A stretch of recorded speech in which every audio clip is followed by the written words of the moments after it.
Good morning to you all students. Today we have to talk class 4 students.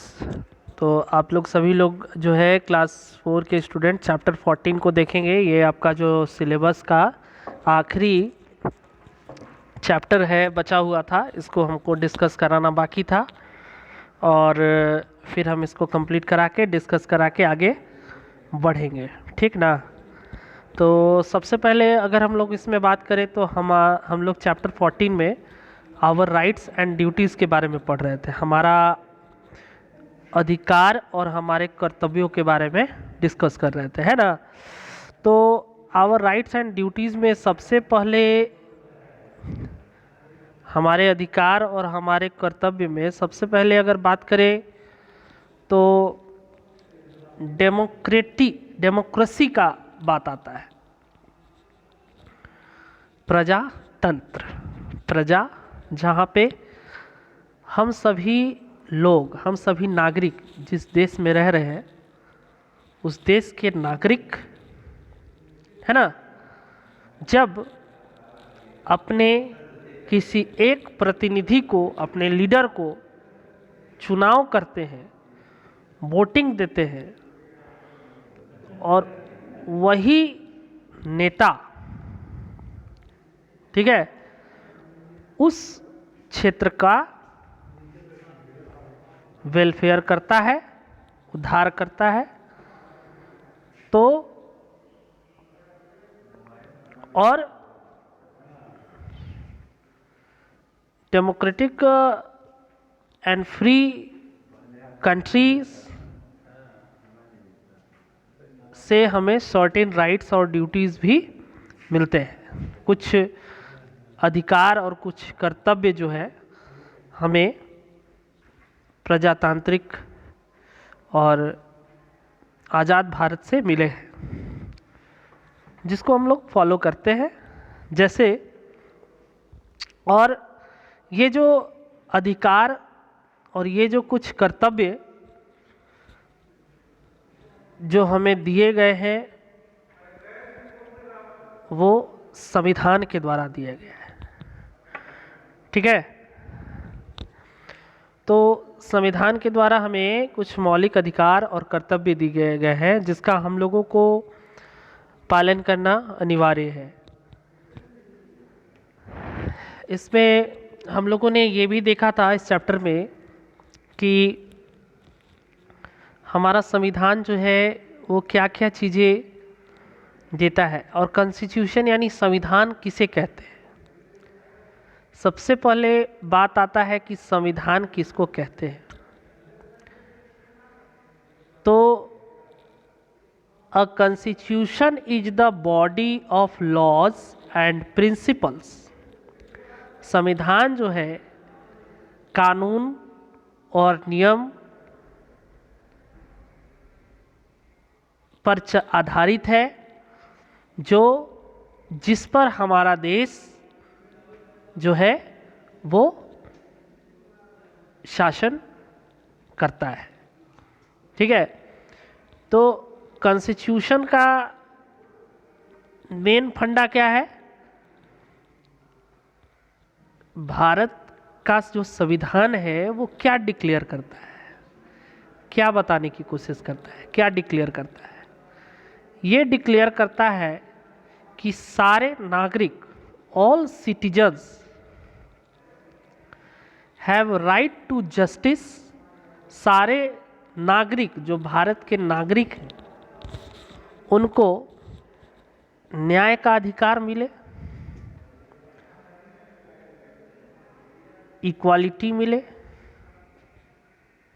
ठीक है, liberty मिले और यह भी विश्वास मिले कि वो फ्रेटर्निटी यानी कि लविंग ब्रदरहुड, भाईचारे से सारे भारतीय नागरिक एक साथ रह सके। तो सबसे पहले देखिए हमारा संविधान क्या क्या डिक्लेयर किया। भारत के नागरिक को अधिकार दिया। किसका अधिकार दिया? न्याय का अधिकार, समानता का अधिकार दिया। लिबर्टी यानी कि अगर अपना कोई भी बात अगर आपको रखनी है, अपने एक्सप्रेशन, अपने थॉट्स को अगर दूसरे के समक्ष, सरकार के समक्ष रखने हैं, तो आप आसानी से बिल्कुल फ्री वे में रख सकते हैं। और यह फ्रैटर्निटी यानी भाईचारे का भी संदेश देता है। ये संविधान में जो बातें लिखी गई हैं वो loving brotherhood among all Indian citizens, सभी भारतीय नागरिक एक भाईचारे के रूप में रहे, कोई भी झगड़ा न करे, कोई भी एक दूसरे के मन में कटुता न रखे, इसी भावना को रख करके ये सारे राइट्स को लिखा गया है हमारे संविधान में। देखिए, ये संविधान को, भारत का जो संविधान जब बन रहा था तो मैंने बताया था कि इसको कब बना दिया गया था। यह 26 नवंबर 1949 को बन के रेडी हो गया था। क्लियर? ये बन के रेडी हो गया था, लिखा गया था संविधान 26 नवंबर 1949 को। लेकिन ये प्रभाव में कब आया, पारित कब किया गया इसे? 26 जनवरी 1950 को। तो 26 जनवरी 1950 को पारित किया गया और ये प्रभाव में उसी दिन आया, और फिर इसी दिन हम लोग उसे रिपब्लिक डे के नाम से सेलिब्रेट करने लगे। ठीक है? क्लियर? आगे चले। अब कहता है कि इट ऑल्सो डिक्लेयर दैट, और क्या क्या ये डिक्लेयर करता है हमारा भारत देश का संविधान, और क्या क्या डिक्लेयर करता है? तो हमारे देश का संविधान जैसे डिक्लेयर करता है कि भारत एक सोवरिन देश है।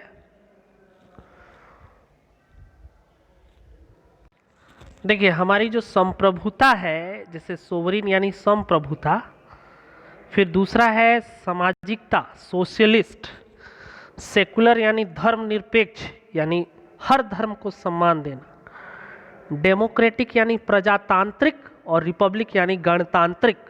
यह देश हमारा है, हम लोग पिछले बार भी डिस्कस किए थे। तो सबसे पहले सोवरिन के बारे में देखें। सोवरिन देश यानी संप्रभुता, यानी कि यह किसी के अंडर में नहीं है, ये फ्री है ना, ये किसी के द्वारा नहीं चलाया जा रहा है। यह हमारा देश जो है फ्री है, ये किसी दूसरे देश के द्वारा नहीं चलाया जा रहा है, संप्रभुता है। ठीक है? अपना एक, ये किसी के द्वारा नहीं चलाया जा रहा है। सोशलिस्ट यानी सामाजिक देश है, यानी कि यहाँ पर जो भी सरकार यहाँ पर काम कर रही है वह सामाजिक रूप से और आर्थिक रूप से सारे नागरिकों के बीच में समानता लाने का काम करती है ना, एक समान रूप से चल रही है। तीसरा है सेक्युलर। सेक्युलर यानी धर्मनिरपेक्ष राज्य। हमारा भारत देश एक धर्मनिरपेक्ष देश है। कैसे? कैसे ये धर्मनिरपेक्ष देश है? दिस मीन्स, इसका मतलब ये हुआ that the government will treat people belonging to all religions. Clear? देखिए, साफ साफ लिखा हुआ है। इसका मतलब ये हुआ कि this means that government will treat people belonging to all religion with equal respect and will not support any particular religion। कहता है कि धर्मनिरपेक्ष राज्य जिसमें सरकार को, जिसमें सारे धर्म को एक इक्वल रिस्पेक्ट दिया जाए, किसी पर्टिकुलर धर्म को, किसी एक विशेष धर्म को न्याय सम्मान नहीं दिया जाए, है ना। सबको अलग अलग, सभी का अलग अलग धर्म है, लेकिन सभी धर्म का सम्मान किया जाए। हिंदू हो, मुस्लिम हो, सिख हो, ईसाई हो, जैन हो, पारसी हो, बौद्ध हो, सभी को, क्योंकि हमारा भारत देश एक धर्मनिरपेक्ष राज्य भी है, संप्रभुता देश है, ये किसी देश के अंडर में नहीं चलता है, दूसरा है सामाजिक देश है, सबको एक साथ एक समानता से लेके चलता है। तीसरा है धर्मनिरपेक्ष, यानी सारे धर्म को सम्मान देता है, इक्वल रिस्पेक्ट देता है हर धर्म को, हर जाति के और हर धर्म के लोगों का सम्मान करता है। और एक है डेमोक्रेटिक। डेमोक्रेटिक यानी जिस व्यक्ति का उम्र 18 या 18 साल से ज़्यादा हो गया हो, वो अपने नेता, अपने नेतृत्व को, अपने लीडर को चुन सकता है, अपने रिप्रेजेंटेटिव को चुन सकता है। ठीक है, और वही जो सरकार जो हम लोग बनाते हैं, है ना, वह हमारे देश पर राज करता है और हमारे देश को चलाता है। देखिए, हाई ऑर्डर थिंकिंग स्किल में एक क्वेश्चन पूछता है, इन आवर कंट्री, हमारे देश में वोटिंग जो होता है, जैसे वोटिंग करते हैं हम लोग, वोट देते हैं, वो लिया जाता है एक ऐसी जगह पर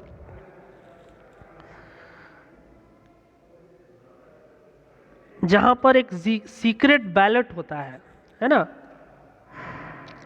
जिसमें हम लोगों को राइट नहीं होता है कि वहां पर जब वोटिंग हो रहा है तो कोई उसके पीछे जाए और देखे कि वो किस पे वोट दिया है।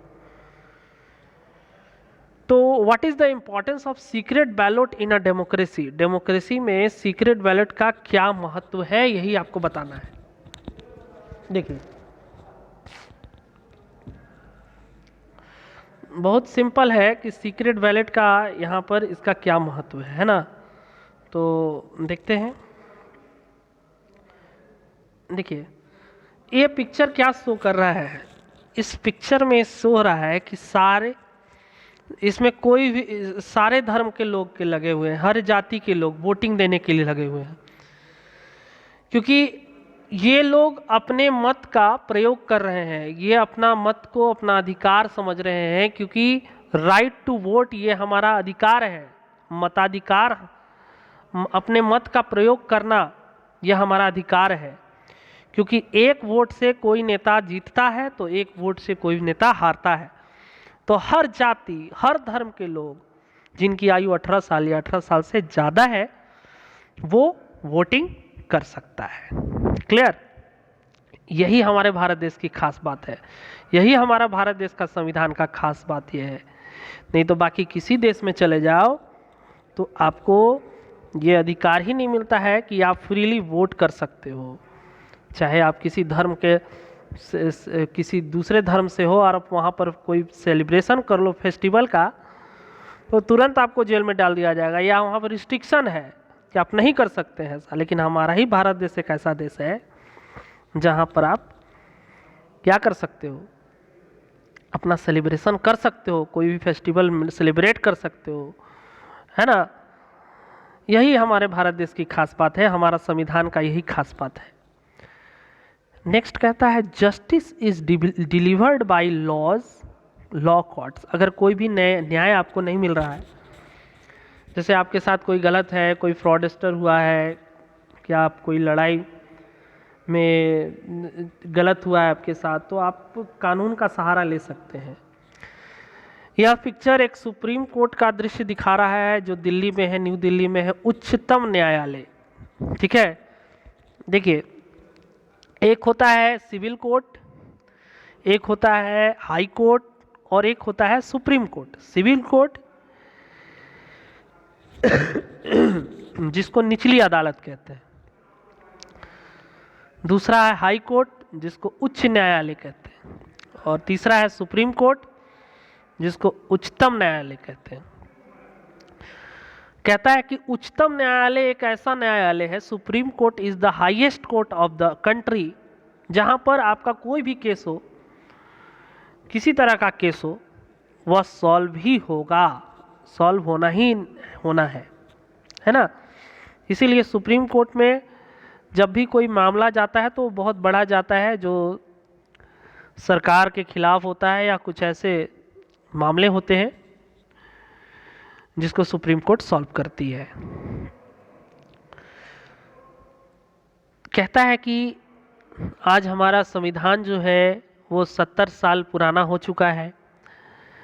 उसमें राइट आइडिया अधिकार और जो कर्तव्य हैं वो निरंतर लगातार जो है वो बदलते और जुड़ते जा रहे हैं।